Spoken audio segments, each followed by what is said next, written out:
Hi friends, horror സ്റ്റോറികൾ കേൾക്കാൻ ഇഷ്ടമുള്ള എല്ലാവർക്കും MS ഹൊറർ മീഡിയയിലേക്ക് സ്വാഗതം. ഇന്നത്തെ കഥ ഇത്തിരി വ്യത്യസ്തമാണ് കേട്ടോ. കഥ കേട്ടതിന് ശേഷം കഥയെക്കുറിച്ചുള്ള നിങ്ങളുടെ അഭിപ്രായങ്ങൾ എന്നെ അറിയിക്കണേ. പിന്നെ ഈ കഥ ഇഷ്ടമായാൽ ലൈക്ക് ചെയ്യുന്നതിനോടൊപ്പം ഹൈപ്പ് ചെയ്യാൻ മറക്കരുതേ. എന്നാൽ സമയമൊട്ടും കളയാതെ കഥ പറയട്ടെ. താരാപീഠത്തിനടുത്തുള്ള മഹാശ്മശാനത്തിന് നടുവിൽ വിജനവും നിശബ്ദവുമായൊരു ഭാഗത്ത് ഇന്ദ്രജിത്ത് ഒറ്റയ്ക്ക് നിൽക്കുകയായിരുന്നു. അന്ന് അമാവാസിയായിരുന്നതിനാൽ ചുറ്റുപാടും ഇരുട്ടാണ്. പക്ഷേ അങ്ങിങ്ങായി എരിഞ്ഞടങ്ങിയ ചിതകൾ കാണാം.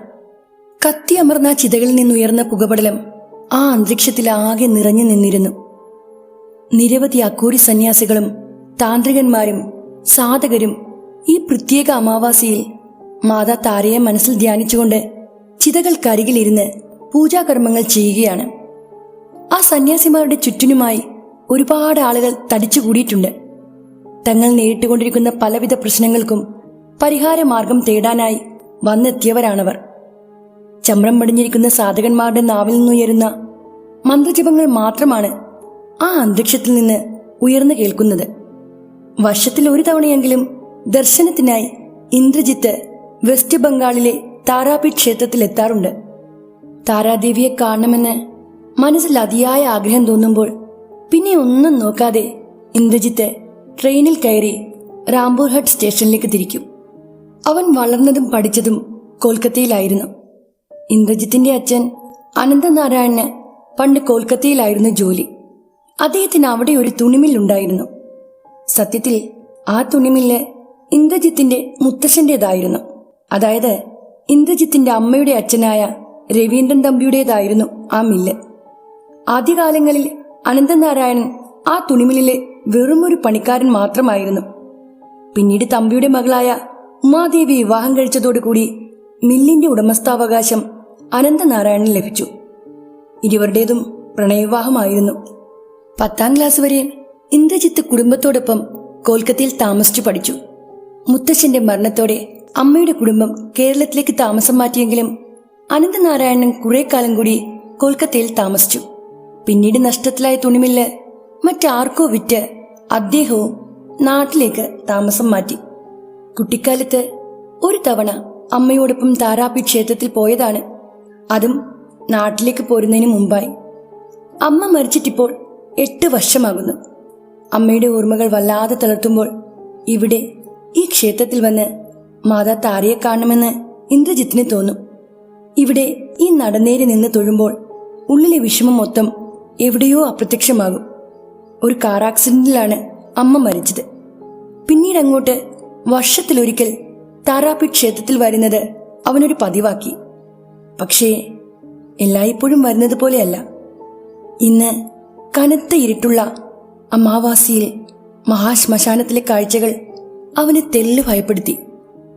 ക്ഷേത്രത്തിനടുത്തുള്ള ഒരു ലക്ഷറി ഹോട്ടലിലാണ് ഇന്ദ്രജിത്തിന്റെ താമസം. ഇവിടേക്ക് വരുമ്പോഴെല്ലാം അവൻ സ്ഥിരമായി തങ്ങുന്നത് ആ ഹോട്ടലിലാണ്. അതുകൊണ്ട് ഹോട്ടലിലെ മാനേജറുമായി അവനൊരു സൗഹൃദം സ്ഥാപിച്ചിട്ടുണ്ട്. ഈ ഒരു ഫ്രണ്ട്ഷിപ്പ് കാരണം ഏതൊരു സമയത്ത് വന്നാലും ഇന്ദ്രജിത്തിന് അവിടെ താമസിക്കാൻ ഒരു ബുദ്ധിമുട്ടും കൂടാതെ മുറി ലഭിക്കും. ഹോട്ടലിൽ നിന്ന് ഒരു 15 മിനിറ്റ് ദൂരമേ ഉള്ളൂ ക്ഷേത്രത്തിലേക്ക്. അന്ന് രാവിലെ തന്നെ ദേവിയുടെ ദർശനം നടത്തി പ്രസാദമൂട്ടും കഴിഞ്ഞ് ഇന്ദ്രൻ ഹോട്ടലിൽ ചെന്ന് റെസ്റ്റ് എടുത്തു. ഉച്ച കഴിഞ്ഞപ്പോഴേക്കും ഒന്ന് കുളിച്ച് വേഷം മാറി അവൻ വീണ്ടും ക്ഷേത്രത്തിലെത്തി. കണ്ണടച്ച് കൈ തൊഴുത് പ്രാർത്ഥിച്ചു. പ്രത്യേകിച്ചൊന്നും ആവശ്യപ്പെടാതെ തികഞ്ഞ ഭക്തിയോടെ ഇന്ദ്രജിത്ത് നടന്നേരെ നിന്ന് തൊഴുതു. ഒരു യഥാർത്ഥ ഭക്തന് ഒന്നും ആവശ്യപ്പെടാതെ തന്നെ അമ്മ എന്തും കൊടുക്കുമെന്ന് അവൻ ഉറച്ചു വിശ്വസിച്ചിരുന്നു. അതുകൊണ്ട് തന്നെ തന്റെ പ്രാർത്ഥനയിൽ ആഗ്രഹങ്ങളോ ആവശ്യങ്ങളോ ഒന്നും തന്നെ അവൻ ഉൾപ്പെടുത്തിയില്ല. രാത്രി നട അടക്കും വരെ ഇന്ദ്രജിത്ത് ക്ഷേത്രത്തിൽ തങ്ങി. പിന്നീട് അവിടെ നിന്ന് നടന്ന് അവൻ അടുത്തുള്ള മഹാശ്മശാനത്തിലെത്തി. ഇരുട്ടു നിറഞ്ഞ അന്തരീക്ഷത്തിൽ സാമ്പ്രാണിത്തിരികളുടെയും കർപ്പൂരത്തിന്റെയും ഗന്ധത്തിനോടൊപ്പം മനം മടുപ്പിക്കുന്ന ജഡം കരിഞ്ഞ ഗന്ധവും തങ്ങി നിന്നു. രാത്രികാലങ്ങളിൽ താരാപീഠിലെ മഹാശ്മശാനത്തിൽ ദേവി താരയുടെ സാന്നിധ്യമുണ്ടാകും. അതിനാൽ അഘോരികൾ ദേവിയെ രാത്രിയിൽ വാമാചാരത്തിലൂടെ ശ്മശാനത്തിൽ പൂജിക്കുന്നു. ദശമഹാവിദ്യകളിൽ രണ്ടാമത്തേതാണ് താരാദേവി. ഉഗ്രസ്വരൂപിണിയാണെങ്കിലും മാതൃവാത്സല്യത്തിന് പേരുകേട്ടവളാണ് താര. ദുഷ്ടശക്തികളെ നിഗ്രഹിച്ച് ദേവി ഭക്തരെ അമ്മയെപ്പോലെ കാത്തുരക്ഷിക്കുന്നു. ചുറ്റും നിറഞ്ഞ അന്തരീക്ഷത്തിൽ നിന്ന് മന്ത്രജപങ്ങൾ ഉയർന്നതോടെ കൈകൾ കൂപ്പി ഇന്ദ്രജിത്ത് ഉറക്കെ വിളിച്ചു, ജയ് താര, ജയ് താര. മഹാശ്മശാനത്തിന്റെ ഉൾഭാഗത്തേക്ക് നടന്നു നീങ്ങിയ അവൻ പെട്ടെന്ന് നിന്നു. ആ വഴിയുടെ അങ്ങേയറ്റത്തായി കത്തിയിരിയുന്ന ഹോമകുണ്ഡത്തിന് മുന്നിലായി ഒരു സ്ത്രീ ഇരിക്കുന്നുണ്ടായിരുന്നു. കറുത്ത തുകൽച്ചിട്ടയ്ക്ക് മീതെയാണ് അവൾ ഇരിക്കുന്നത്. ആരെയും ആകർഷിക്കുന്ന സൗന്ദര്യമായിരുന്നു ആ സ്ത്രീക്ക്. അവരുടെ കറുത്ത നീളൻ മുടീഴകൾ രണ്ടായി പകുത്ത് നെഞ്ചിലേക്ക് വീണുകിടന്നിരുന്നു. നെറ്റിത്തടത്തിൽ മഞ്ഞ നിറത്തിലുള്ള കളഭം ചാർത്തിയിട്ടുണ്ട്. മഴവില്ല് പോലെയുള്ള പുഴക്കുടികൾക്ക് നടുവിൽ വലിയൊരു സിന്ദൂരപ്പൊട്ട്. മിഴിയിട്ടെഴുതിയ വിടർന്ന കണ്ണുകൾ അഴകേറിയതായിരുന്നു. വജ്രപ്പൊട്ട് പോലെ തിളങ്ങുന്ന കല്ല് പതിച്ച ഒരു മുക്കുത്തി നാസികാഗ്രത്ത് മിന്നിത്തിളങ്ങി നിന്നു. ചുടിച്ചോര നിറമുള്ള ചെമ്പട്ടാണ് ആ സ്ത്രീ ഉടുത്തിരുന്നത്. ആ സ്ത്രീയെ കണ്ടപ്പോൾ ഇന്ദ്രജിത്തിന്റെ നെഞ്ചിനുള്ളിൽ വല്ലാത്തൊരു പിടച്ചിൽ അനുഭവപ്പെട്ടു. ആ രാത്രിയിൽ അവൻ ഒരുപാട് കപാലികരെയും അഘോരി സന്യാസികളെയും കണ്ടതാണ്. പക്ഷേ ഇത്തരമൊരു അനുഭവം ആദ്യമായിട്ടാണ് ഉണ്ടായത്. ആ ശ്മശാനത്തിൽ കണ്ട ഏക സന്യാസി സ്ത്രീയായിരുന്നു അവർ. അവരുടെ ചുറ്റിനും ശിഷ്യന്മാരോ ഭക്തന്മാരോ ആരും തന്നെ ഇല്ലായിരുന്നു. ഇത്തരം തീർത്ഥാടന കേന്ദ്രങ്ങളിൽ ആൾക്കാരെ പറ്റിക്കാൻ സന്യാസി വേഷം കെട്ടിയ ഒരുപാട് പേരുണ്ടാകും. അത്തരം ചതിയന്മാരെ കൊണ്ട് നിറഞ്ഞതായിരിക്കും ഇങ്ങനെയുള്ള സ്ഥലങ്ങൾ. അവരുടെ ഇടയിൽ മന്ത്രവും തന്ത്രവും അറിയാവുന്ന യഥാർത്ഥത്തിലുള്ള സാധകന്മാർ വിരളമായിട്ടേ ഉണ്ടാകൂ. ഇവിടെ ഇരിക്കുന്നവരിൽ പലരും ഫ്രോഡുകളാണ്. ആൾക്കാരെ പറ്റിക്കാൻ കുറേ ട്രിക്കുകൾ കാണിക്കുന്നവർ. ഈ സത്യം വേദനിപ്പിക്കുന്നതാണെങ്കിലും അതാണ് യാഥാർത്ഥ്യം. മാതാ താരയുടെ യഥാർത്ഥ ഭക്തനായ സന്യാസി ശ്രേഷ്ഠൻ ഭാമദേവന് ജന്മം കൊടുത്ത പവിത്ര ഭൂമിയാണിത്. ആ സ്ത്രീയുടെ രൂപത്തിലും ഭാവത്തിലും നിന്ന് അവർ താരാദേവിയുടെ യഥാർത്ഥ ഉപാസകയാണെന്ന് ഇന്ദ്രജിത്തിന് തോന്നി. പ്രശ്നങ്ങൾ പരിഹരിച്ചു കൊടുക്കാമെന്ന് പറഞ്ഞ് ആ സ്ത്രീ ആരെയും തന്റെ അടുത്തേക്ക് വിളിക്കുന്നില്ല. പകരം അവരെല്ലാം മറന്ന് ധ്യാനത്തിൽ മുഴുകിയിരിക്കുന്നു.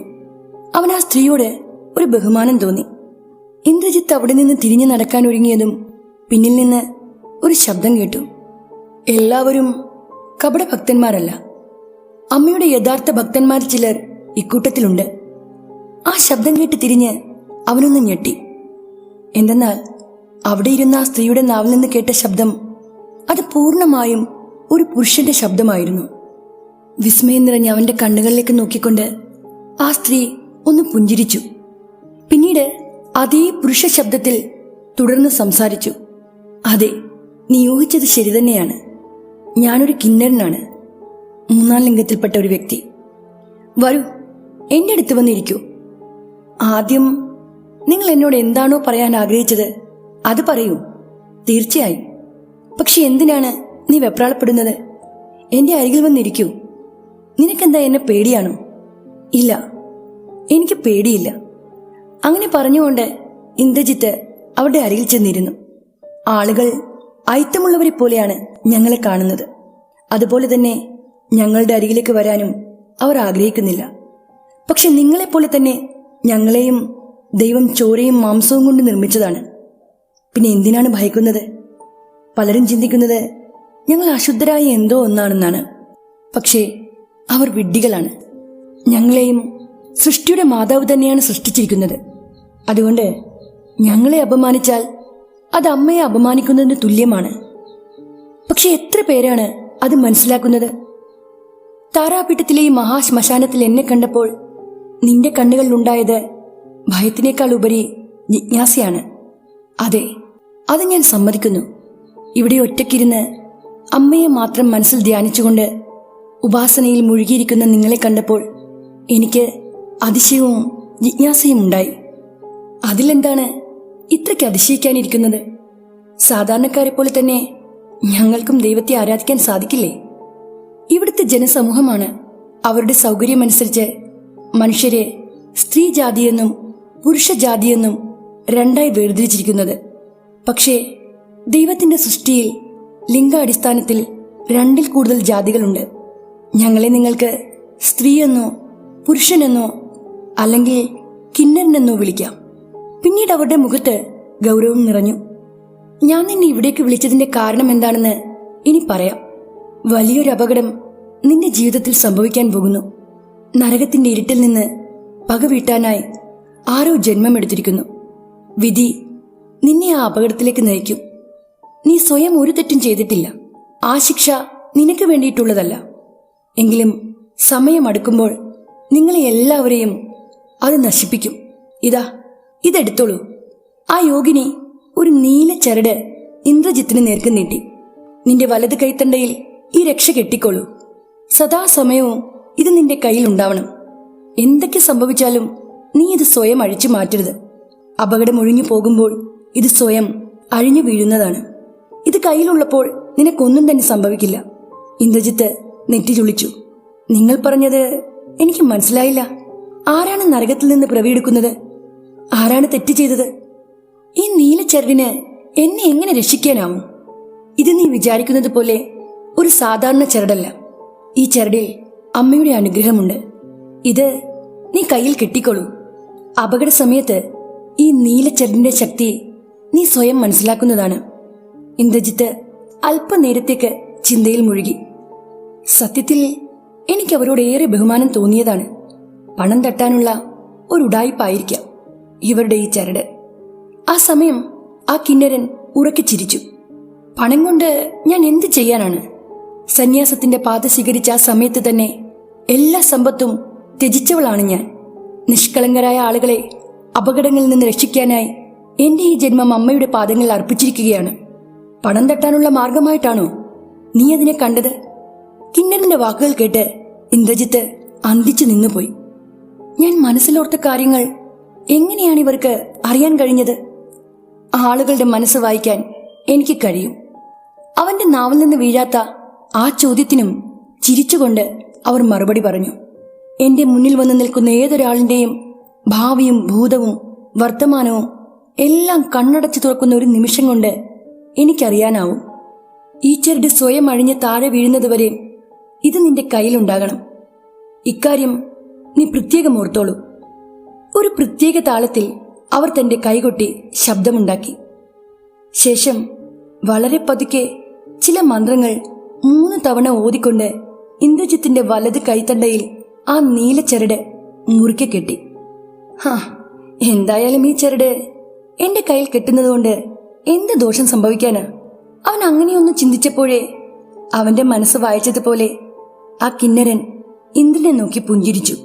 ഇനി ഇവിടെ അധികം നേരം നിന്നാൽ ശരിയാകില്ലെന്ന് മനസ്സിലായ അവൻ അവരുടെ മുന്നിൽ നിന്ന് എണീറ്റ് കൈ തൊഴുതതിനു ശേഷം തിടുക്കത്തിൽ തിരിഞ്ഞു നടന്നു.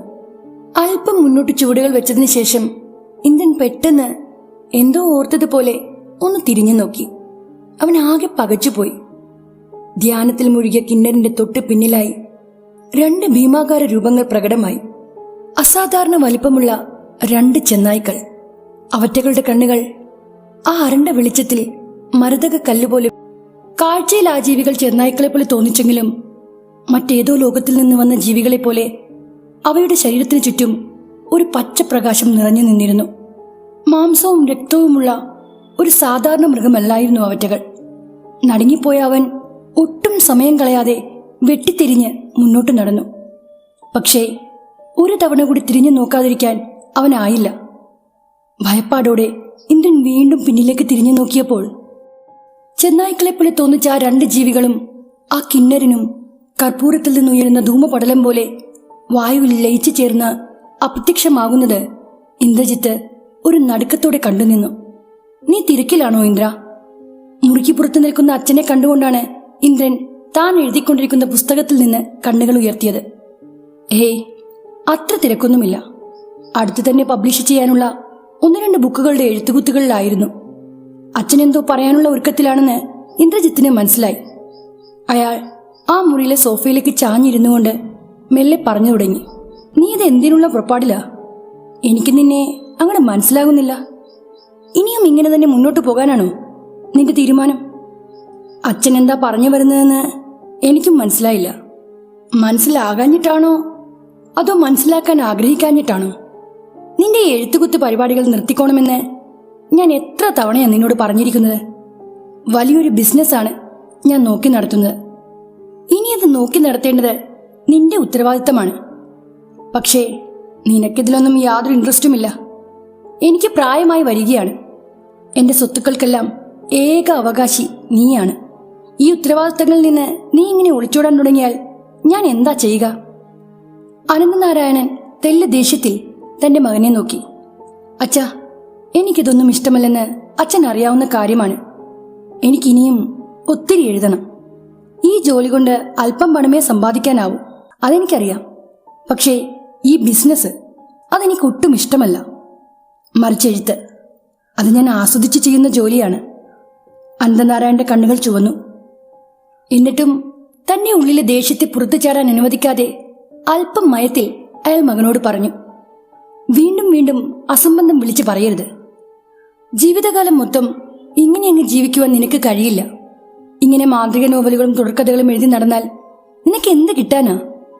നിനക്കൊരു കുടുംബമുണ്ട്. നിന്റെ ഭാര്യയെയും കുഞ്ഞിനെയും പറ്റി നിനക്ക് വല്ല ചിന്തയുമുണ്ടോ? ഉത്തരവാദിത്തങ്ങളിൽ നിന്ന് എത്ര കാലം നീ എങ്ങനെ ഒളിച്ചോടും? അച്ഛൻ എന്തൊക്കെയാണ് ഈ പറയുന്നത്? ഉത്തരവാദിത്തങ്ങളിൽ നിന്ന് ഞാൻ ഒരിക്കലും ഒളിച്ചോടിയിട്ടില്ല. പക്ഷേ അച്ഛന്റെ ബിസിനസ് അത് ഏറ്റെടുക്കാൻ എനിക്കാവില്ല. എനിക്കൊട്ടും ഇഷ്ടമില്ലാത്ത കാര്യത്തിനു വേണ്ടി അച്ഛൻ എന്തിനാണ് എന്നെ ഇങ്ങനെ നിർബന്ധിക്കുന്നത്? ഞാനൊരു എഴുത്തുകാരനാണ്. ദേവിയുടെ അനുഗ്രഹം കൊണ്ട് എനിക്ക് ആവശ്യമായിട്ടുള്ള പണം ഞാൻ എൻ്റെ ഈ ജോലിയിൽ നിന്ന് സമ്പാദിക്കുന്നുണ്ട്. ഇനി അങ്ങോട്ടും എനിക്കതിന് സാധിക്കുമെന്ന് തന്നെയാണ് എൻ്റെ വിശ്വാസം. മകന്റെ ആ വർത്തമാനം കേട്ട് അനന്തനാരായണന് വല്ലാത്ത ദേഷ്യം വന്നു. ഹോ, നീ പറയുന്നത് കേട്ടിട്ട് എന്റെ തല വേദനിക്കുന്നു. നിന്നോട് സംസാരിച്ചിട്ട് ഒരു കാര്യവുമില്ല. എന്തായാലും ഞാനിവിടേക്ക് വന്നത് നിന്നോട് ഒരു അത്യാവശ്യ കാര്യം പറയാനാണ്. മറ്റെല്ലാ കാര്യങ്ങളും മാറ്റിവെച്ച് 3 ദിവസത്തേക്ക് നീ എൻ്റെ ഒപ്പം നീലഗിരിയിലേക്ക് വരണം.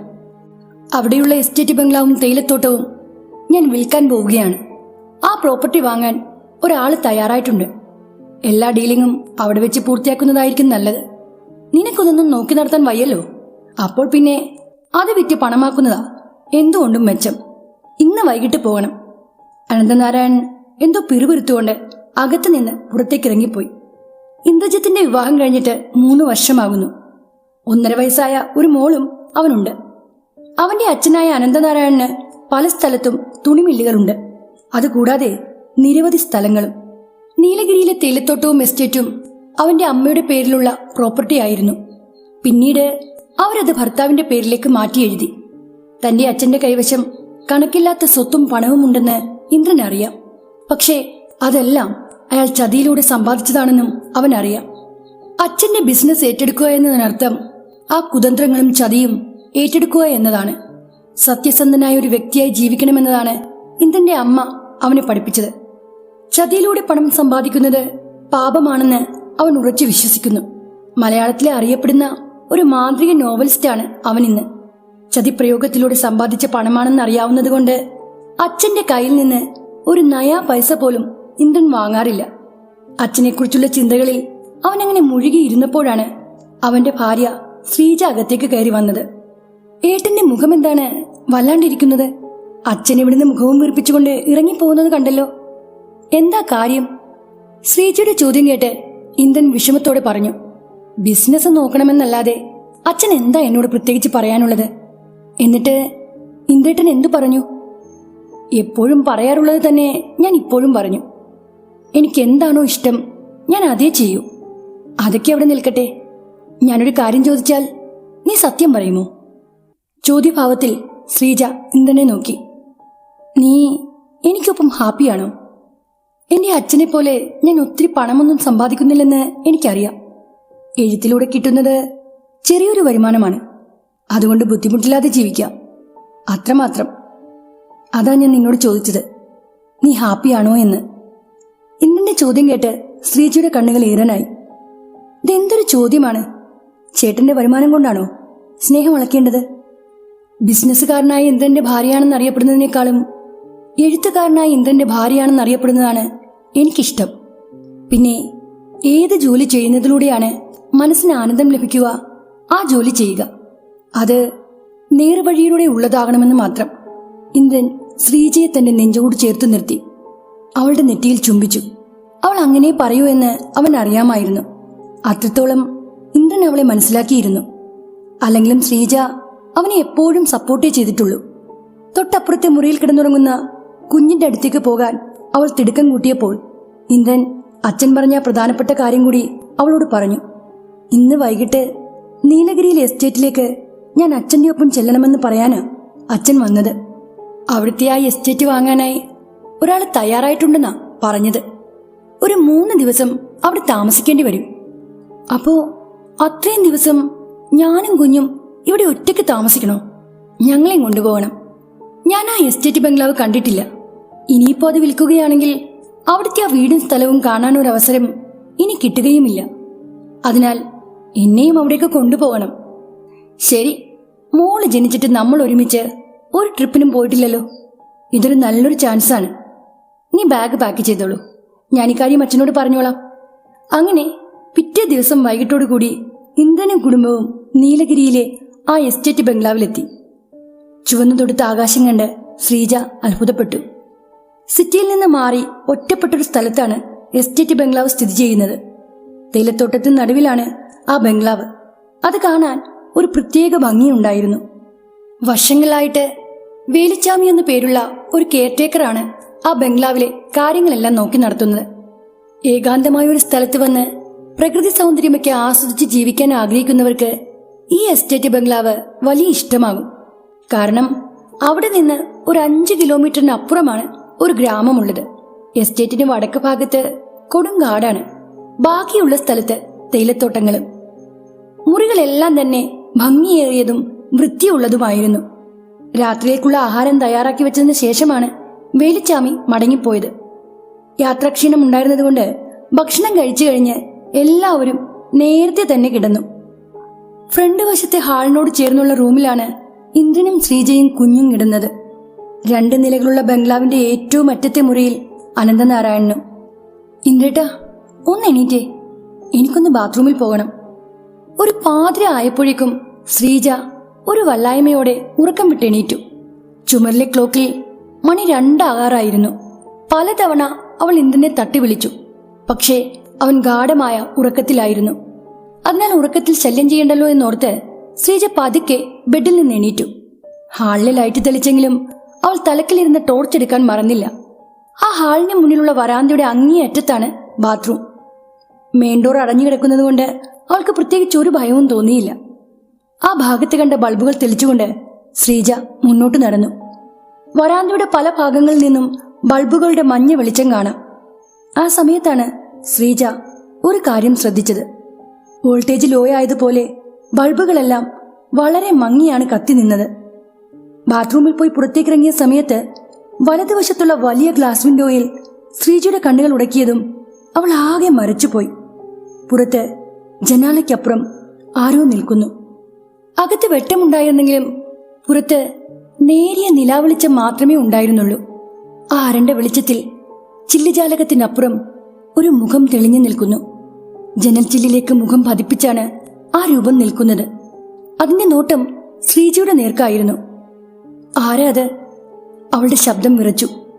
ഹൊറർ മൂവികൾ കാണുന്ന സ്വഭാവമുള്ളതുകൊണ്ട് അത്തരം സിനിമകളിലെ പേടിപ്പെടുത്തുന്ന ചില രംഗങ്ങൾ ശ്രീജയുടെ മനസ്സിലൂടെ മിന്നിമാഞ്ഞു.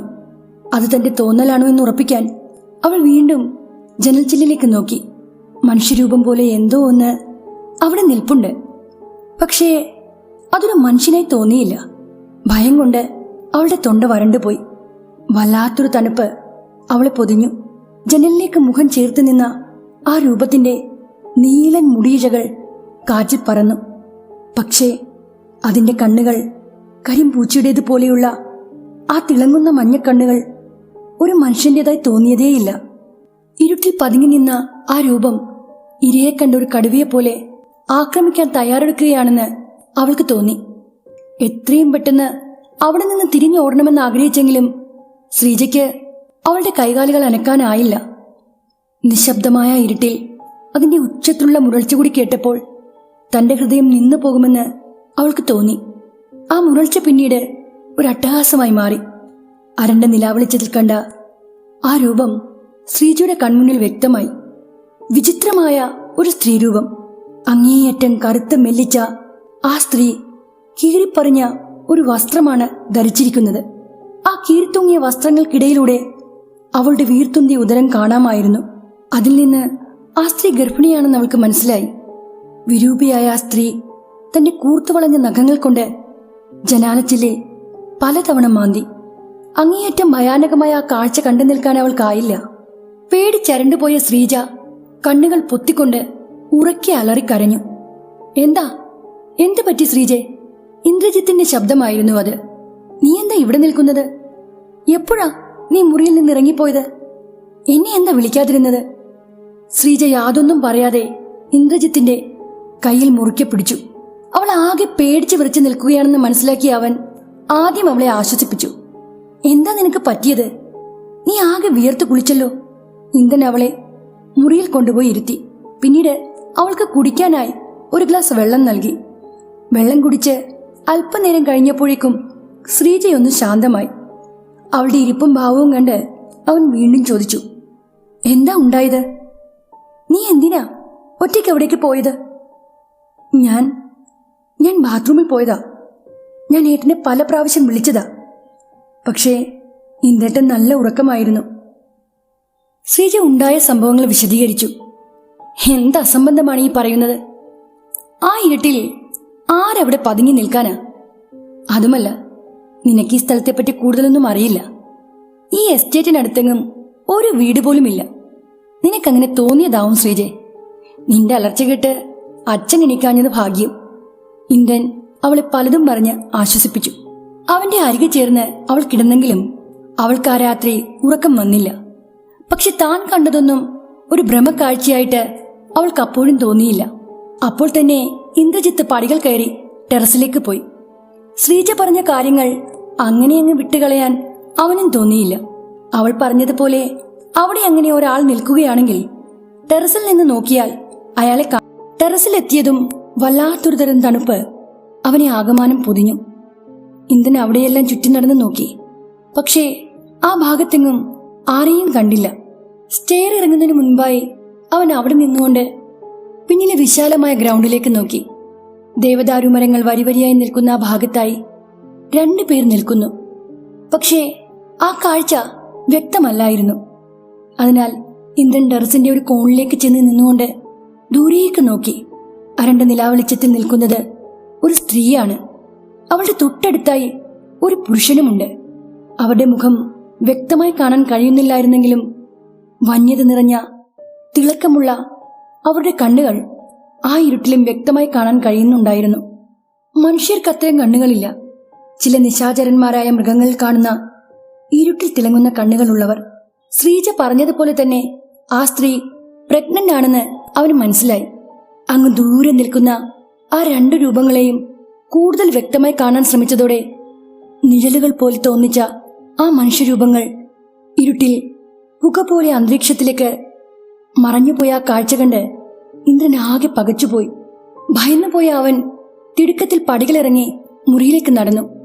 എസ്റ്റേറ്റ് ബംഗ്ലാവിലെ ആദ്യത്തെ ആ രാത്രി എങ്ങനെയോ കഴിഞ്ഞുപോയി. അതിരാവിലെ തന്നെ വേലിച്ചാമി അവർക്ക് കുടിക്കാനുള്ള ചായയുമായി വന്നു. കുഞ്ഞിനെ കുടിക്കാനുള്ള പാല് ടേബിളിൽ വെച്ചതിന് ശേഷം അയാൾ അവരോട് വിശേഷങ്ങളൊക്കെ ചോദിച്ചു. അതിരാവിലെ തന്നെ കുളിച്ച് നെറ്റിയിൽ നിറയെ ചന്ദനക്കുറികളൊക്കെ നീളത്തിൽ തൊട്ട് നിറഞ്ഞ പുഞ്ചിരിയോടെ അകത്തേക്ക് വന്ന ആ മനുഷ്യൻ കുശലം പറഞ്ഞുകൊണ്ട് അല്പനേരം അവിടെ തന്നെ നിന്നു. പിന്നീട് കപ്പുകളും ട്രേയുമായി പുറത്തേക്ക് പോയി. ശ്രീജിയുടെ മുഖത്ത് ഒരു തെളിച്ചവുമില്ലായിരുന്നു. രാവിലെ തന്നെ നീ ആകെ അപ്സെറ്റ് ആണല്ലോ.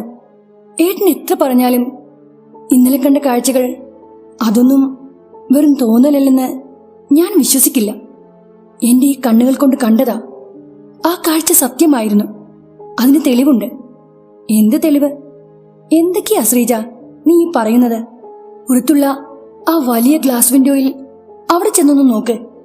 കൂർത്ത കൈനകങ്ങൾ കൊണ്ടുള്ള സ്ക്രാച്ച് മാർക്ക് അതിപ്പോഴും അവിടെ തന്നെയുണ്ട്.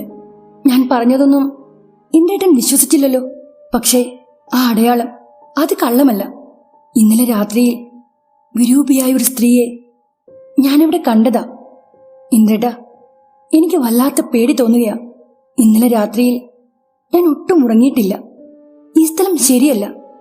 എത്രയും പെട്ടെന്ന് നമുക്ക് ഇവിടുന്ന് പോകണം. ആ സ്ഥലം അതത്ര ശരിയല്ല. ശ്രീജ പറഞ്ഞതൊന്നും കള്ളമല്ലായിരുന്നു. അതൊന്നും അവളുടെ തോന്നലുമല്ലായിരുന്നു. ഇന്ദ്രജിത്തിനത് അറിയാമായിരുന്നു. കഴിഞ്ഞ രാത്രിയിൽ ടെറസിൽ നിന്ന് ആ ഇരുണ്ട നിഴൽ രൂപങ്ങളെ അവനും കണ്ടിരുന്നു. പക്ഷേ അതൊന്നും അവൻ ശ്രീജയോട് പറഞ്ഞില്ല. അവൾ ഇപ്പോഴേ ആകെ പേടിച്ചിരിക്കുകയാണ്. ഇതുകൂടി പറഞ്ഞാൽ ശ്രീജയുടെ അവസ്ഥ എന്താകും? അവളെ ആശ്വസിപ്പിക്കാൻ ശ്രമിച്ചുകൊണ്ട് ഇന്ദ്രൻ സൗമ്യമായി പറഞ്ഞു, നീ എന്തിനാ പേടിക്കുന്നത്? ഞാൻ നിന്റെ ഒപ്പമില്ലേ? ഇന്നലെ വൈകിട്ടല്ലേ നമ്മൾ ഇങ്ങോട്ട് വന്നത്.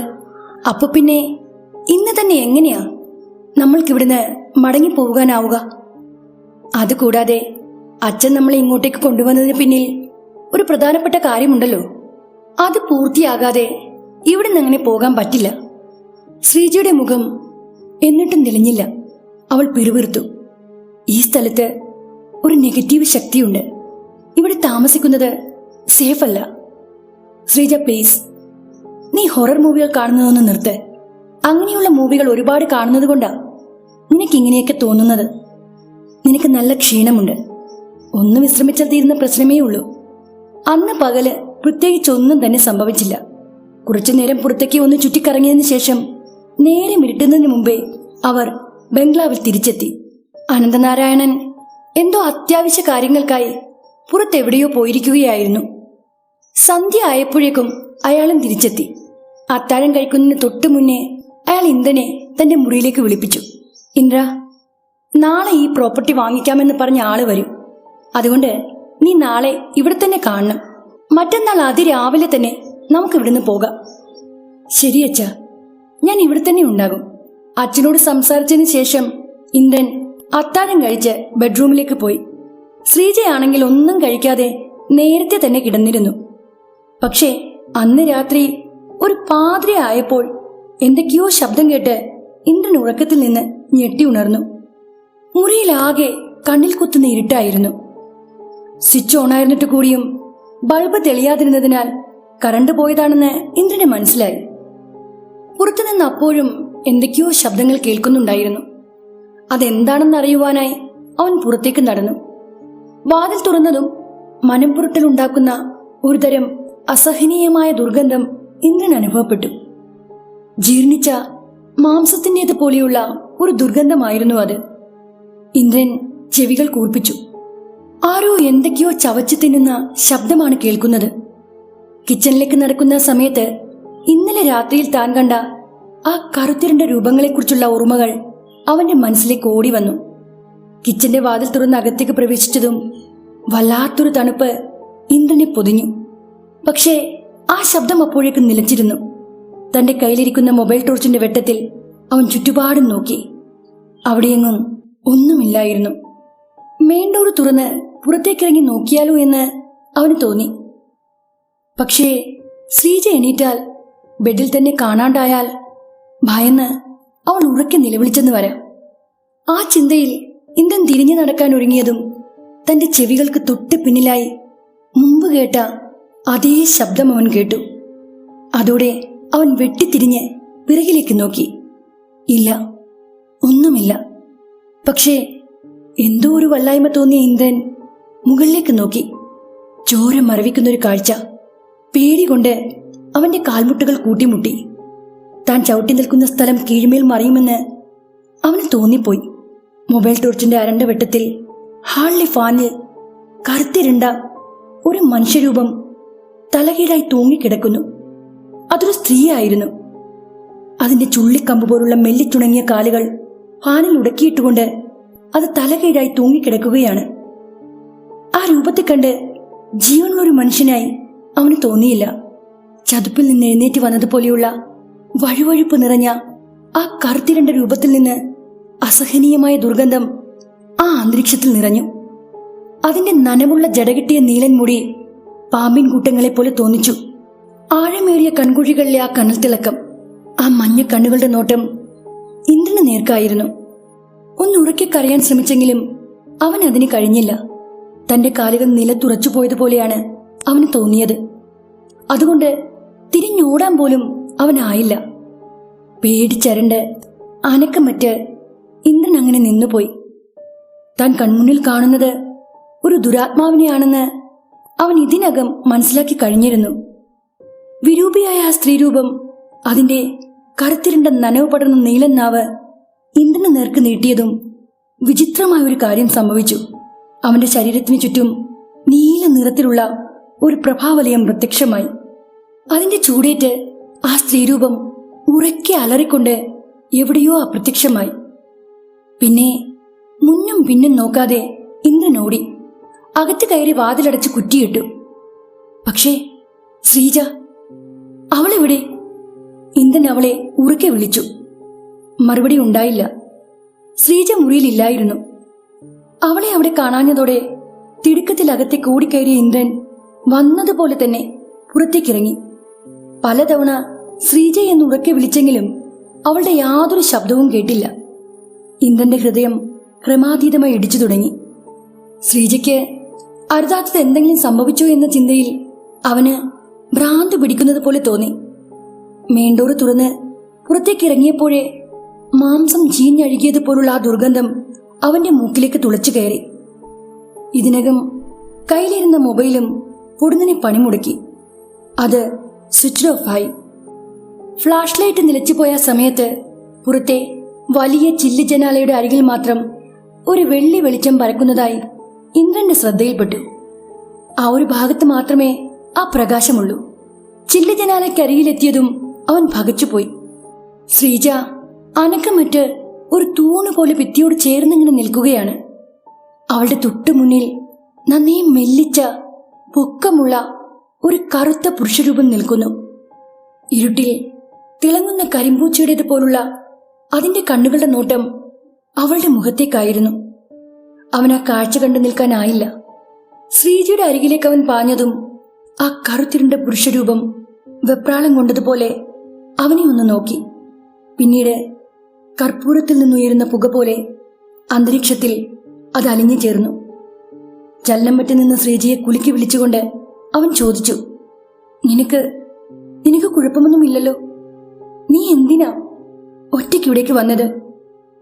ഇന്ദ്രേട്ട, ഇനി ഒരിക്കലും നമ്മൾ തമ്മിൽ കാണില്ല എന്ന് ഞാൻ വിചാരിച്ചു പോയി. അവളുടെ ശബ്ദം വിറച്ചു. എന്റെ മുന്നിൽ നിന്നയാൾ അതൊരു മനുഷ്യനല്ലായിരുന്നു. ഇന്ദ്രേട്ടനോട് ഞാൻ നേരത്തെ പറഞ്ഞതല്ലേ ഈ സ്ഥലം സേഫല്ലെന്ന്. പക്ഷേ ഏട്ടൻ എന്നെ വിശ്വസിച്ചില്ലല്ലോ. ഇപ്പോഴോ? ഇന്ദ്രൻ തെറ്റ് സമ്മതിച്ചതുപോലെ തല കുനിച്ചു നിന്നുപോയി. നീ പറഞ്ഞത് ശരിയാണ് ശ്രീജയ്. ഈ ബംഗ്ലാവിൽ എന്തോ ഒരുതരം നെഗറ്റീവ് എനർജിയുണ്ട്. അതും ഒന്നല്ല, 2 ദുരാത്മാക്കൾ, ഒരാണും ഒരു പെണ്ണും. എന്റെ ദൈവമേ, നമ്മളൊരു നരകത്തിലേക്കാണോ വന്നത്? ജീവനോടെ നമ്മൾ ഇവിടെ നിന്ന് തിരിച്ചു പോകുമോ? എന്റെ കുഞ്ഞ്. ശ്രീജ വെപ്രാളത്തോടെ അവിടെ നിന്ന് ബെഡ്റൂമിലേക്ക് ഓടി. അവളുടെ പിന്നാലെ ഇന്ദ്രനും. ഇരുവരും കിതച്ചുകൊണ്ട് അകത്ത് കയറി വാതിലടച്ച് കുറ്റിയിട്ടു. അകത്ത് കുഞ്ഞ് സുഖമായി കിടന്നുറങ്ങുന്നത് കണ്ടപ്പോൾ രണ്ടാളും തെല്ല ആശ്വാസത്തോടെ ബെഡിലേക്കിരുന്നു. ജഗ്ഗിലിരുന്ന വെള്ളം പകുതിയോളം കുടിച്ച് അതവൻ ശ്രീജയ്ക്ക് കൈമാറി. വെപ്രാളത്തോടെ അവളും കുറെ വെള്ളം കുടിച്ചു. ഇതിനു മുമ്പൊന്നും ഇങ്ങനെയൊരു അനുഭവങ്ങളും ഉണ്ടായിട്ടില്ല. ഇതിപ്പോ ആദ്യ. ശ്രീജയുടെ പേടിച്ചിരണ്ട കണ്ണുകളിലേക്ക് നോക്കി അവൻ ചോദിച്ചു, നീ എന്തിനാ ഒറ്റയ്ക്ക് പുറത്തേക്ക് പോയത്? പിന്നെ ഞാൻ എന്താണ് ചെയ്യേണ്ടിയിരുന്നത്? പുറത്ത് എന്തൊക്കെയോ ശബ്ദം കേട്ട് ഞാൻ എണീറ്റപ്പോൾ ഏട്ടൻ ബെഡിലില്ലായിരുന്നു. അപ്പോഴാ ഡോറിനടുത്ത് ആരോ നിൽക്കുന്നത് പോലെ ഞാൻ കണ്ടത്.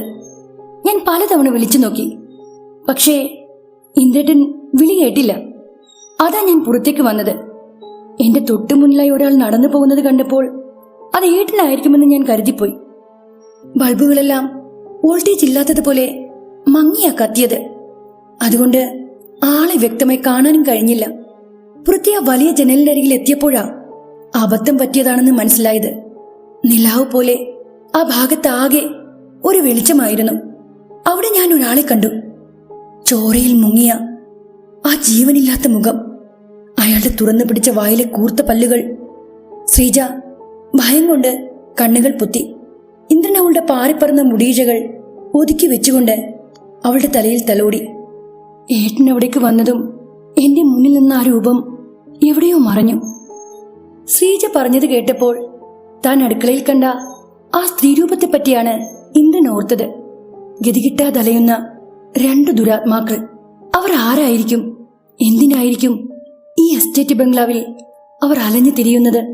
ശ്രീജയുടെ ശബ്ദമാണ് അവന്റെ ചിന്തകളിൽ നിന്നുണർത്തിയത്. നാളെ നേരം വെളുക്കുമ്പോഴേ നമുക്കിവിടെ നിന്ന് പോകാം. നാളെ ഇരുട്ട് വീഴുന്നതിന് മുമ്പേ നമുക്കിവിടെ നിന്ന് പോകാം. അച്ഛൻ പറഞ്ഞത് നാളെ ഈ പ്രോപ്പർട്ടിയുടെ പേപ്പർ വർക്കുകളെല്ലാം കംപ്ലീറ്റ് ആകുമെന്നല്ലേ? ഉച്ചയാകുമ്പോഴേക്കും അതെല്ലാം കഴിയും.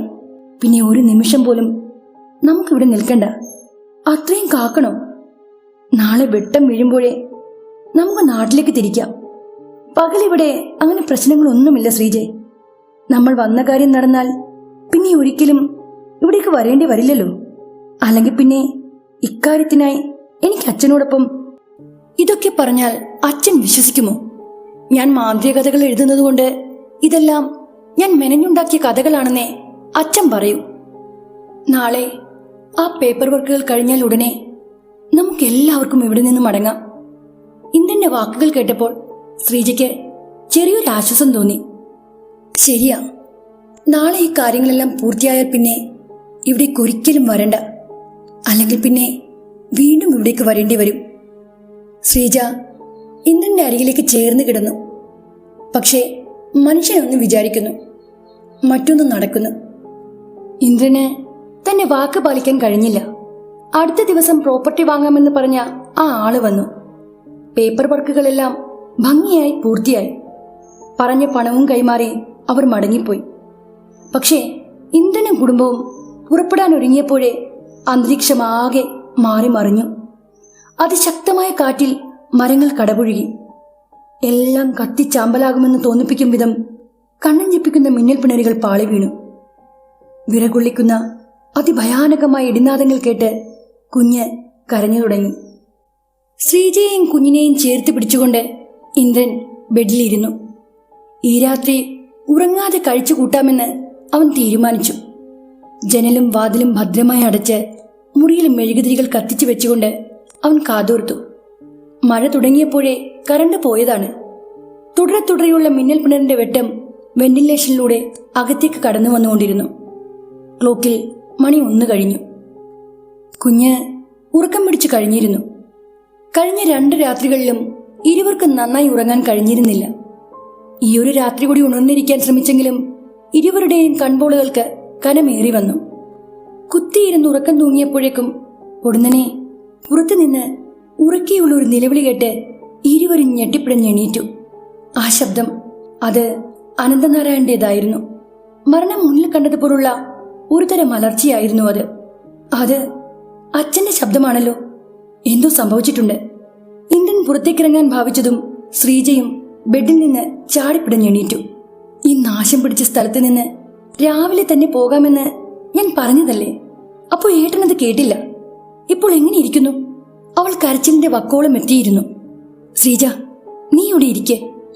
അച്ഛൻ എന്താ പറ്റിയതെന്ന് ഞാനൊന്ന് പോയി നോക്കട്ടെ. വേണ്ട ഇന്ദ്രേട്ട. അവൾ ഇന്ദ്രന്റെ കയ്യിൽ മുറുക്കി പിടിച്ചു. അത് അച്ഛനായിരിക്കില്ല. ഇതൊരു കെണിയായിരിക്കാനാ സാധ്യത. നമ്മളെ പുറത്തെത്തിക്കാൻ.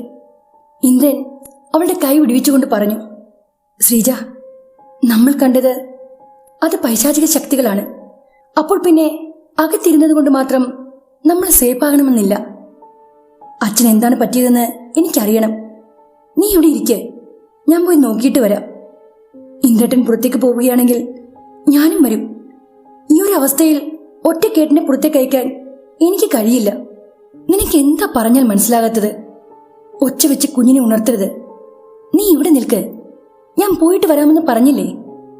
ഇന്ദ്രൻ തന്റെ വാക്കുകൾ മുഴുമിപ്പിക്കുന്നതിന് മുന്നേ വീണ്ടും അനന്തനാരായണന്റെ നിലവിളി ഉയർന്നു കേട്ടു.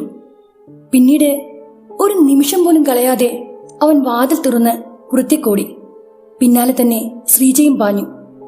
പുറത്തപ്പോഴും ജീർണിച്ച മാംസത്തിന്റെ ദുർഗന്ധം തങ്ങി നിൽപ്പുണ്ടായിരുന്നു. അവർ വരാന്തയിലേക്ക് പാഞ്ഞെത്തിയതും നിലത്ത് വീണ് കിടക്കുന്ന അനന്തനാരായണനെയാണ് ഇരുവരും കണ്ടത്. അല്പം മാറി ആ 2 ഭീകര രൂപങ്ങളും അവിടെ തന്നെ നിൽപ്പുണ്ടായിരുന്നു. മഴയിൽ നനഞ്ഞു കുതിർന്ന് അനന്തനാരായണൻ നിലത്തുനിന്ന് എഴുന്നേൽക്കാൻ ശ്രമിക്കുന്നുണ്ടായിരുന്നെങ്കിലും അതിനയാൾക്ക് കഴിയുന്നില്ലായിരുന്നു. ഇടയ്ക്കിടെ മിന്നിത്തിളങ്ങിയ മിന്നൽ പിണറിന്റെ വെട്ടത്തിൽ ആ ഇരുണ്ട മനുഷ്യരൂപങ്ങളുടെ കണ്ണുകൾ കരിമ്പൂച്ചയുടേതുപോലെ തിളങ്ങി. ഇരയെ ആക്രമിക്കാൻ പോകുന്ന കാട്ടുമൃഗത്തിന്റെ ഭാവമായിരുന്നു അവർക്ക്. ഏത് സമയത്തും അത് തങ്ങളുടെ മേലേക്കും ചാടി വീണേക്കുമെന്ന് ഇന്ദ്രനും ശ്രീജയ്ക്കും തോന്നിപ്പോയി. എന്നെ വെറുതെ വിട്ടേക്ക് നന്ദിനി, എന്നോട് ക്ഷമിക്കൂ. അനന്തനാരായണൻ കരഞ്ഞ കൈകൂപ്പിക്കൊണ്ട് ആ ഇരുണ്ട മനുഷ്യരൂപങ്ങൾക്ക് മുന്നിൽ തന്റെ ജീവന് വേണ്ടി യാചിച്ചു. അതുകണ്ട് വിരൂപയായ ആ സ്ത്രീരൂപം ഉറക്കെ ചിരിച്ചുകൊണ്ട് പറഞ്ഞു, നിന്നെപ്പോലെ പാപികളായ മനുഷ്യർക്ക് മാപ്പില്ല. നീ ചെയ്ത തെറ്റിന് ഉറപ്പായും ശിക്ഷ കിട്ടിയിരിക്കും. നീ കാരണമാണ് എനിക്കെന്റെ ജീവൻ നഷ്ടമായത്. എന്റേത് മാത്രമല്ല, എന്റെ സഹോദരന്റെ ജീവനും നഷ്ടപ്പെടാൻ നീ മാത്രമാണ് കാരണം. ഇതുപോലെ ഞാനും നിന്റെ മുന്നിൽ കൂപ്പ് കൈകളോടെ എന്റെ ജീവന് വേണ്ടി യാചിച്ചിട്ടുണ്ട്. പക്ഷേ നീ അത് കേട്ടോ? ഗതി കിട്ടാതെ എത്രയോ കാലങ്ങളായി ഞങ്ങൾ ഇവിടെ ഇങ്ങനെ അലയുന്നു. നിന്റെ വരവിനായി ഇത്രയും കാലം ഞങ്ങൾ കാത്തിരിക്കുകയായിരുന്നു. ഒരു ദിവസം തീർച്ചയായും നീ ഇവിടേക്ക് വരുമെന്ന് ഞങ്ങൾക്കറിയാമായിരുന്നു. അന്ന് നിന്റെ അന്ത്യമായിരിക്കുമെന്ന് ഞങ്ങൾ തീരുമാനിച്ചുറപ്പിച്ചതാണ്. നോക്ക്, വിധി നിന്നെ ഇവിടെ എത്തിച്ചു. ഇനി നിനക്ക് രക്ഷപ്പെടാനാവില്ല. നിനക്ക് മാത്രമല്ല, നിന്റെ കുടുംബത്തിനും ഞങ്ങളുടെ കൈകൊണ്ടായിരിക്കും മരണം. എന്നാൽ മാത്രമേ ഞങ്ങൾക്ക് ആത്മശാന്തി ലഭിക്കൂ. ഇന്ദ്രനും ശ്രീജയ്ക്കും ഒന്നും തന്നെ മനസ്സിലായില്ല. തന്റെ അച്ഛൻ എന്ത് തെറ്റാണ് ചെയ്തതെന്നോ ആ സ്ത്രീരൂപം എന്തിനെപ്പറ്റിയാണോ സംസാരിക്കുന്നതെന്നോ അവന് ഒരു ഐഡിയയും ഉണ്ടായിരുന്നില്ല. അനന്തനാരായണൻ മരണം മുന്നിൽ കണ്ടതുപോലെ ആലില പോലെ വിറക്കാൻ തുടങ്ങിയിരുന്നു. ആ രണ്ട് ഭീകരരൂപങ്ങളും അയാളുടെ അരികിലേക്ക് കാറ്റിലെന്നതുപോലെ ഒഴുകി നീങ്ങി. ആ സ്ത്രീ അയാളുടെ നെഞ്ചിൽ തന്റെ വിരലുകൾ ഓടിച്ചുകൊണ്ട് പറഞ്ഞു, നീ എന്റെ പേര് മറന്നിട്ടില്ല. അതെന്തായാലും നന്നായി. എന്നെപ്പോലെ ഒരുപാട് പേരെ നീ നിന്റെ ഈ കൈകൾ കൊണ്ട് കൊന്നു തള്ളിയതല്ലേ? അവരിൽ ഒരാളായ എന്നെ നീ ഇപ്പോഴും ഓർത്തിരിക്കുന്നത് അതിശയം തന്നെയാണ്. അങ്ങേയറ്റം ദാരിദ്ര്യത്തിൽ കഴിഞ്ഞിരുന്ന എന്റെ വീട്ടുകാരെ പറഞ്ഞു പ്രലോഭിപ്പിച്ച് തേയിലത്തോട്ടത്തിൽ എനിക്കും എന്റെ സഹോദരനും ജോലി തരാമെന്ന് പറഞ്ഞ് ഞങ്ങളെ ഇവിടേക്ക് വിളിച്ചുകൊണ്ടുവന്നപ്പോൾ ഇനി ഒരിക്കലും ഞങ്ങളുടെ ഊരിലേക്ക് മടങ്ങിപ്പോകാനാവില്ലെന്ന് ഞങ്ങൾക്ക് അറിയുമായിരുന്നില്ല. നീ ഞങ്ങളോട് ചെയ്ത ചതി, അതിന്റെ ആഴം അപ്പോഴും ഇപ്പോഴും നിനക്ക് മനസ്സിലായിട്ടില്ല. അഷ്ടിക്ക് വകയില്ലാത്തവനെ അന്നം കാണിച്ച് കൊതിപ്പിക്കുന്നത് പോലെ നീ ജോലി വാഗ്ദാനം ചെയ്ത് ഞങ്ങളെ ഇവിടേക്ക് വിളിച്ചു വരുത്തി. നിന്റെ ഉദ്ദേശങ്ങൾ പലതായിരുന്നുവെന്ന് പാവങ്ങളായ ഞങ്ങൾക്ക് അറിയില്ലായിരുന്നല്ലോ. നീ എന്ത് ജോലി തുടങ്ങിയാലും കൈ നിറച്ച് നിനക്ക് പണം ലഭിച്ചു. വെച്ചടി കയറ്റം. നിന്റെ വിജയത്തിന് പിന്നിൽ നീ നടത്തിയ മനുഷ്യകുരുതികളായിരുന്നുവെന്ന് നീ കരുതി. നിന്റെ സുഹൃത്തായ ആ കള്ള സോമിയെ കൂട്ടുപിടിച്ച് നീ ഒരുപാട് പേരുടെ ജീവൻ എടുത്തില്ലേ? അവന്റെ പടുമരണം കണ്ടല്ലേ നീ ഇവിടെ നിന്ന് ഓടിപ്പോയത്. പക്ഷെ പണക്കൊതിയനായ നീ എല്ലാം മറന്ന് വീണ്ടും ഇവിടേക്ക് തന്നെ എത്തി. ആദ്യം നീ എന്റെ സഹോദരനെ ബലി കൊടുത്തു. എന്നിട്ട് എന്നോടും എന്റെ വീട്ടുകാരോടും പറഞ്ഞു അവനെ പുലി പിടിച്ചതാണെന്ന്. നീയും നിന്റെ കള്ള സ്വാമിയും ചേർന്ന് എന്റെ സഹോദരന്റെ തലവെട്ടി ഏതോ ചെകുത്താന് മുന്നിൽ ബലിയർപ്പിച്ചു. പിന്നീട് അവന്റെ ജഡം ഈ എസ്റ്റേറ്റ് ബംഗ്ലാവിന്റെ വളപ്പിൽ കുഴിച്ചു മൂടി. ഇതൊന്നും അറിയാതെ പട്ടിണി പാവങ്ങളായ എന്റെ വീട്ടുകാരുടെ വിശപ്പകറ്റാൻ ഞാൻ ഇവിടെ തന്നെ തങ്ങി. ആദ്യമൊന്നും എനിക്ക് നിന്നെ സംശയം തോന്നിയില്ല. അത്രയ്ക്ക് അഭിനയമല്ലേ നീ എന്റെ മുന്നിൽ കാഴ്ചവെച്ചത്? അന്നീ ബംഗ്ലാവിൽ എന്റെ അതേ പ്രായത്തിലുള്ള 8 മുട്ടും തികയാത്ത എത്രയോ പെൺകുട്ടികൾ ഉണ്ടായിരുന്നു. അവരെല്ലാവരും എന്നെപ്പോലെ തന്നെ ഈ തേയിലത്തോട്ടത്തിൽ പണിയെടുക്കാൻ വന്ന അത്താഴപ്പട്ടിണിക്കാർ. ഓരോ ദിവസവും അവരിൽ നിന്ന് ഓരോരുത്തരെ അപ്രത്യക്ഷരായപ്പോൾ ഞാൻ വിചാരിച്ചത് പണി മതിയാക്കി അവർ വീട്ടിൽ പോയതാണെന്നാണ്. പക്ഷേ അവരുടെയെല്ലാം ജീവനില്ലാത്ത ശരീരം ഈ മണ്ണിനടിയിലുണ്ടെന്ന് വളരെ വൈകിയാണ് ഞാൻ മനസ്സിലാക്കിയത്. അപ്പോഴേക്കും ഞാനും അവരിൽ ഒരാളായി കഴിഞ്ഞിരുന്നു.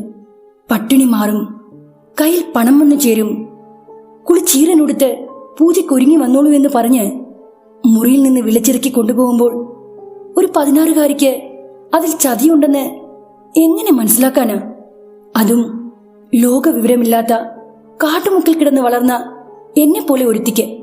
കുളിച്ചൊരുങ്ങി ഈറനുടുത്ത് സ്വാമിയുടെ ആശ്രമത്തിലേക്ക് നടക്കുമ്പോൾ വരാൻ പോകുന്ന നല്ല നാളുകളെക്കുറിച്ചുള്ള ചിന്തകളായിരുന്നു എന്റെ മനസ്സിൽ. പക്ഷേ ഞാൻ മനസ്സിൽ കണ്ടതുപോലെ പൂക്കളും നിലവിളക്കും ദേവി വിഗ്രഹവുമായിരുന്നില്ല ഞാൻ അവിടെ കണ്ടത്. മറിച്ച് കാമവെറിപൂണ്ട മനുഷ്യമൃഗങ്ങളെയായിരുന്നു എന്നെ എതിരേറ്റത്. നീയും നിന്റെ കൂട്ടുകാരും എന്നെ പിച്ചു ചീന്തി. ഓരോ രാത്രിയും ഞാൻ വേദന കൊണ്ട് പുളഞ്ഞു. രാവെന്നോ പകലെന്നോ ഇല്ലാതെ കൊമ്പത്തെ യജമാനന്മാർ തൊട്ട് ഈ ആശ്രമത്തിലെ തൂപ്പുകാരൻ വരെ എന്റെ മുറിയിൽ കയറിയിറങ്ങി. നിന്റെ ഉയർച്ചയ്ക്കും സുഖത്തിനും വേണ്ടി നീ പലർക്കും എന്നെ കാഴ്ചവെച്ചു. തെരുവ് നായ്ക്കളെ പോലെ അവരെന്നെ കടിച്ചു കീറുന്നത് കണ്ട് നീ ആനന്ദം കൊണ്ടു. ഒടുവിൽ ഞാൻ ഗർഭിണിയാണെന്നറിഞ്ഞപ്പോൾ നീ എന്നെ ഈ ബംഗ്ലാവിന് പിന്നിലുള്ള കാട്ടിൽ ജീവനോടെ കുഴിച്ചുമൂടി. ഞാൻ അനുഭവിച്ച വേദന, എന്നോടും എന്റെ വീട്ടുകാരോടും നീ ചെയ്ത ചതി, എല്ലാത്തിനും എണ്ണി എണ്ണി ഞാൻ നിന്നോട് പകരം വിട്ടു. ഇത് നിന്റെ അവസാനത്തെ രാത്രിയാ. നിന്നോടൊപ്പം തന്നെ നിന്റെ ഈ കുടുംബത്തെയും ഞങ്ങൾ ഇല്ലാതാക്കും. ആ സ്ത്രീരൂപം പറഞ്ഞ കാര്യങ്ങൾ കേട്ട് ഇന്ദ്രജിത്ത് അനക്കം മറ്റു നിന്നുപോയി. ഏത് വിധേനയും തന്റെ അച്ഛനെ രക്ഷിക്കണമെന്ന ചിന്തയിലാണ് അവൻ മുന്നോട്ട് നീങ്ങിയത്. പക്ഷേ ആ സ്ത്രീരൂപത്തിന്റെ വാക്കുകൾ കേട്ടതോടെ അവൻ നിന്നിടത്ത് തന്നെ നിന്നുപോയി. തൊട്ടടുത്ത നിമിഷം ഒരലർച്ചയോടെ ആ സ്ത്രീരൂപം അനന്തനാരായണന്റെ നെഞ്ചിൽ കയറി വട്ടമിരുന്നു. ശേഷം തന്റെ കൂർത്ത കൈനഖങ്ങൾ അയാളുടെ നെഞ്ചിലേക്ക് കുത്തിയിറക്കി. മൂർച്ചയേറിയ കൈനഖങ്ങളുള്ള അവളുടെ ഇരു കൈയും അയാളുടെ നെഞ്ചിനുള്ളിലേക്ക് ആണ്ടുപോയി. പ്രാണൻ പോകുന്ന വേദനയിൽ തന്റെ അച്ഛൻ കിടന്ന് പിടക്കുന്നത് കണ്ടു നിൽക്കാനാവാതെ ഇന്ദ്രൻ തന്റെ കണ്ണുകൾ പൊത്തി. അനന്തനാരായണന്റെ വേദന നിറഞ്ഞ നിലവിളി അന്തരീക്ഷത്തിൽ മുഴങ്ങിക്കേട്ടു. അയാളുടെ വാരിയെല്ലുകൾ ഉടയുന്ന ശബ്ദം കേട്ട് ശ്രീജ ഇന്ദ്രന്റെ പിന്നിൽ ഒളിച്ചു.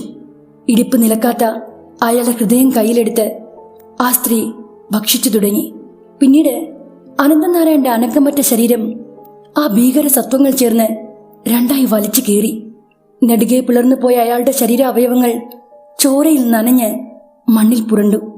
ഭയാനകമായ ആ കാഴ്ച കണ്ട് ഇന്ദ്രനും ശ്രീജയും നടുങ്ങി വിറച്ചുപോയി. അസഹനീയമായ ഭയത്താൽ അനക്കമറ്റ് നിന്നുപോയ അവരുടെ അരികിലേക്ക് ആ മനുഷ്യരൂപങ്ങൾ ഒഴുകി നീങ്ങിയതും ഇന്ദ്രന്റെ വലത് കൈത്തണ്ടയിൽ കെട്ടിയ നീലച്ചരട് അഴിഞ്ഞ് നിലത്തേക്ക് വീണു. ആ ചരട് നിലത്തേക്ക് പതിച്ചതും അതൊരു നാഗമായി മാറിയതും ഒരുമിച്ചായിരുന്നു. അത് ശക്തമായി ചീറ്റിക്കൊണ്ട് അവരുടെ കാൽച്ചുവട്ടിൽ ചുറ്റി ഇഴഞ്ഞ് ഒരു രക്ഷാവലയമായി മാറി. ആ നാഗത്തിന്റെ ശരീരത്തിൽ നിന്ന് പുറപ്പെട്ട നീല വെളിച്ചം അവിടെ ആകെ പരന്നു. അവിശ്വസനീയമായ കാഴ്ച കണ്ട് ഇന്ദ്രന് ചില കാര്യങ്ങൾ ഓർമ്മ വന്നു.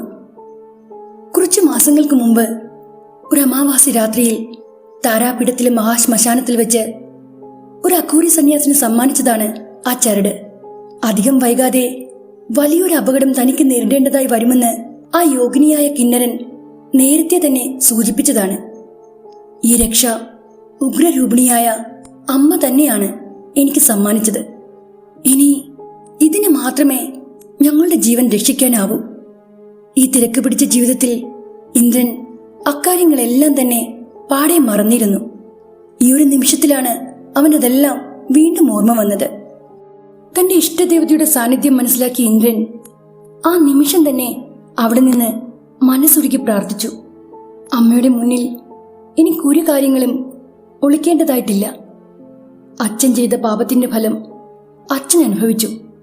അറിഞ്ഞോ അറിയാതെയോ ഞാനോ എൻ്റെ ഭാര്യയോ എൻ്റെ കുഞ്ഞോ ഈ പാപത്തിൽ ഭാഗമായിട്ടില്ല. പിന്നെ എന്തിനാണ് ഈ പരീക്ഷണം?